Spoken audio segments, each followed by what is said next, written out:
Salam sejahtera dan salam Malaysia Madani. Yang di-Pertuan Agong Sultan Ibrahim berkenan menerima menghadap Perdana Menteri Datuk Seri Anwar Ibrahim di Istana Negara.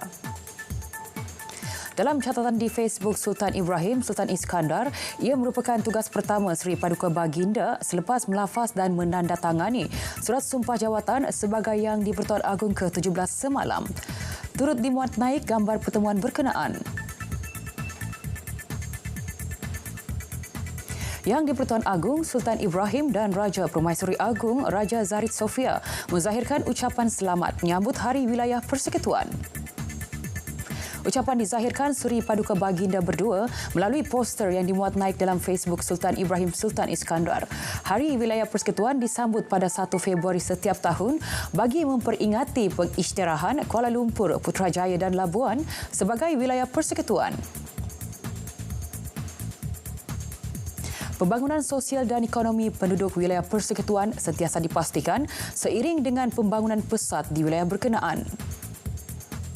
Menteri di Jabatan Perdana Menteri Wilayah Persekutuan Dr. Zaliha Mustafa berkata, Jabatan Wilayah Persekutuan dan agensi berkaitan juga sentiasa mengambil kira impak pembangunan kepada kesejahteraan dan keselesaan hidup rakyat apabila melaksanakan projek atau program. Sambutan Hari Wilayah Persekutuan tahun ini turut meraikan ulang tahun penubuhan Wilayah Persekutuan ke-50 sejak penubuhannya pada 1 Februari 1974 apabila Kuala Lumpur diisytiharkan Wilayah Persekutuan pertama.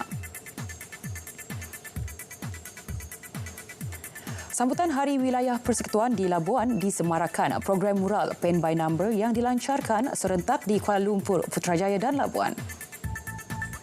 Perasmian disempurnakan Timbalan Pengerusi Perbadanan Labuan Simsudin Siddiq di Plaza Berpayung Kompleks Sukan Laut Antarabangsa Labuan. Menurutnya, ia merupakan salah satu daripada 92 program yang disenaraikan sepanjang sambutan Hari Wilayah. Simbolik sambutan tapak tangan dicat dengan cat air dan ditekapkan di dinding mural lafaz Ikrar Rukun Negara. Turut hadir Ketua Pegawai Eksekutif Perbadanan Labuan Ridwan Muhammad Ismail.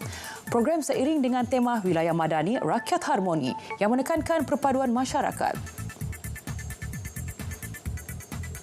Seorang warga Indonesia ditahan bersama dadah dipercayai jenis syabu dianggarkan seberat 40.37 kg bernilai kira-kira 1.32 juta ringgit. Serbuan dibuat di jeti nelayan Sekincan Sabak Bernam Selasa lepas. Pengarah Maritim Selangor, Kapten Maritim Abdul Muhaimin Muhammad Saleh berkata, berdasarkan risikan serta intipan terhadap kegiatan penyeludupan di perairan Selangor, unit risikan dan pasukan geledah dari KM Bagan Dato' telah melakukan pemeriksaan terhadap sebuah bot nelayan. Hasil pemeriksaan telah membawa kepada penemuan 2 bungkusan guni yang disimpan dalam petak simpanan ikan di atas bot tersebut. Kedua-dua guni berisi 38 bungkusan teh Cina disyaki dadah jenis syabu dipercayai untuk diseludup keluar. Luar negara, 3 maut manakala 9 cedera akibat hangar dalam pembinaan runtuh di lapangan terbang Boise, Idaho, Amerika Syarikat. Menurut pihak bomba, 5 mangsa cedera berada dalam keadaan kritikal. Kesemua mangsa berada di lokasi pembinaan ketika kejadian.